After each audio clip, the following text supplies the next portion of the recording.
School dinners. Now, school dinners, that's an interesting one. Well, at the time I came up with the idea, everyone in England seemed to be interested in the idea of school dinners, school food. This was a big discussion on television everywhere. In fact, there was even a program by a popular chef called Jamie Oliver. And the program was called Jamie Oliver's School Dinners. And it was about addressing or improving the quality of food in schools. So everyone seemed interested in it. And I thought, wow, here's a little an ordinary subject that's engaged nearly everybody, right? It's not the politics, the big politics of the day. So I thought, okay, how can I co-opt this idea of an ordinary subject to use it to address some of the very pertinent issues in race? For example, black people on television are often portrayed either as performers or entertainers or problems. And I thought, yeah, that's true, but we don't often see ordinary black people say, for example, with this issue of school dinners, right? We hear people talk about it, the debate is moved on to television, but you don't have such people engaging in this kind of discussion. And so my idea was to show that black people talk about ordinary things too. But in order to make it stand out, again, I began to look at black people who were English black people, those who have been in England or Britain for so long, whose heritage is nothing more than British. It's pure British, that's it. And so I started to look around and talk to people, and I found that these people didn't have any issues with any black problems going on. They just had everybody's everyday problems. And so I interviewed a couple of women who had been born in Britain, who had lived there their whole lives, and they began to talk about this issue. You know, most of the time they'll do that. They'll talk about the weather, they'll talk about school dinners, stuff like that. Ordinary things, just ordinary human things. And so eventually I managed to get one of them to speak about it, and she did. And as a result of that, I produced this animation piece. So the question is, why is it not live action, a live action piece? Somebody asked me, why didn't you make a sort of a documentary that uses live action? I thought, well, perhaps I could have, but I thought as an animator, the best way to do it was to use a medium of claymation, which is quite popular in England. After all, when people talk about British animation, they often think of Aardman, right? Exactly. So I thought I'll use claymation as a way to do it, because I found that when you produce a piece of work, put it on the screen, you know, there's a kind of a spectacle, particularly when people see what should be a puppet move or articulate a point. There's a kind of attraction that people have to those kind of characters. You want to look at it, they want to see whether it's really real, and before they know, the message has sunk in.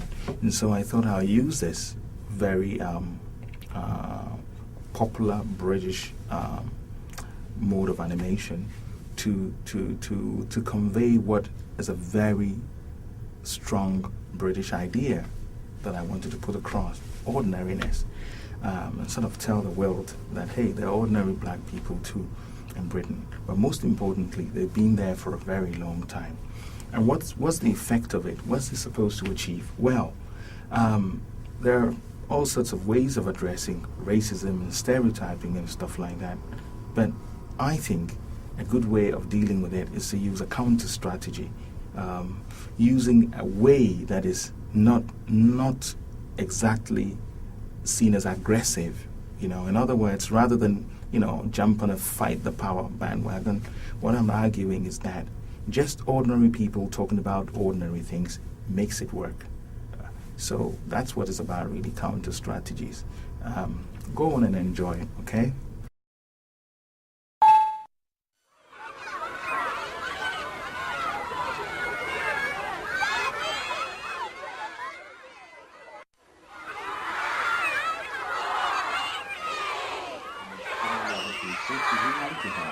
about 7 or 8 things Yeah. to choose. So they all just go for Yes. chicken nuggets Yes. and leave all the cabbage. Yes, yes, yeah. But I can remember not liking cabbage and things when I was a child, but now I love them. And I can remember my children not liking things, you know, but now they eat them. I think it's as you grow older, you know, your taste changes, doesn't it? But I was watching a programme last night, that Jamie's School Dinners. Do you watch that on the television? I know it's on, but I haven't seen it. Oh, disgusting. He was showing you all this reconstructed meat they make these nuggets and things with.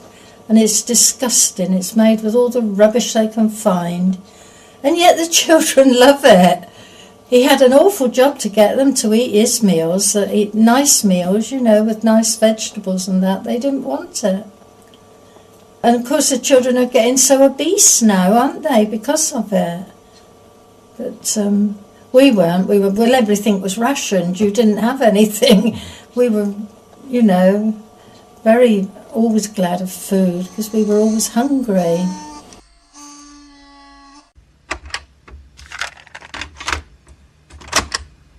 Okay, so I've just started rolling. Yeah. And one thing that I'd like to ask you Yes. is, do you ever recollect having school dinners?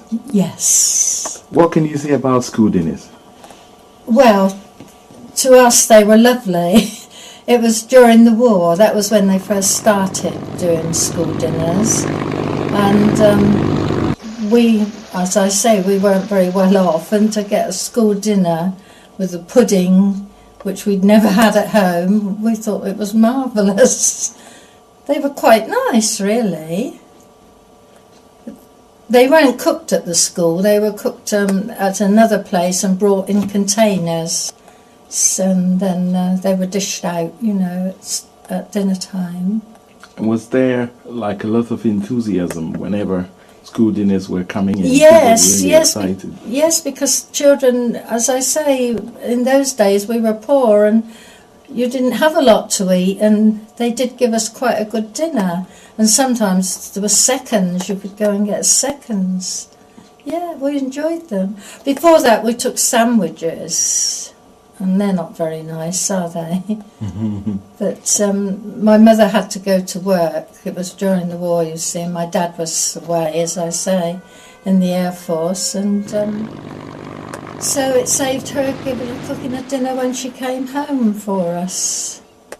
And would you say that you had a lot of choice, like when it came to school dinners? Oh no, it was a set meal. That was it. What was there was all you had. There was no choice. You just had to have what they brought that day. So you think the people today have too much choice? Oh, they do. They're spoilt. They're really spoilt. They don't know what it is to go without these days. The children, they have too much. So would you, if you had to suggest something about dealing with obesity today, what do you think people should do, apart from exercise, the obvious thing? Well, I think children have too many crisps and chips and things these days. Well, they didn't used to do them so much years ago. I mean, crisps and that now, you couldn't buy those years ago. It's just sort of lately that all this sort of fast food stuff has come on the market and the kids go for it. I suppose, you know, they like it and that's it, but it isn't good for them. There's so many different, those E numbers and that in it, isn't there? Makes them, you know, hyperactive and that, but it's a different way of bringing children up now anyway. Yes. It's reconstructed meat. Yeah. Those E numbers and that in it, isn't there? They were quite nice, really. They weren't cooked. And of course the children are getting so obese now. Yeah. Which we'd never had at home. We thought it was marvellous. Yeah. School dinner with a pudding. Yeah. And they're not very nice, are they? Yeah. In the war, that was when they first started doing school dinners. Yeah. I mean, crisps and that now, you couldn't buy those years ago. It's just... Yeah. Oh, disgusting. So I've just started rolling. Disgusting. He was showing you.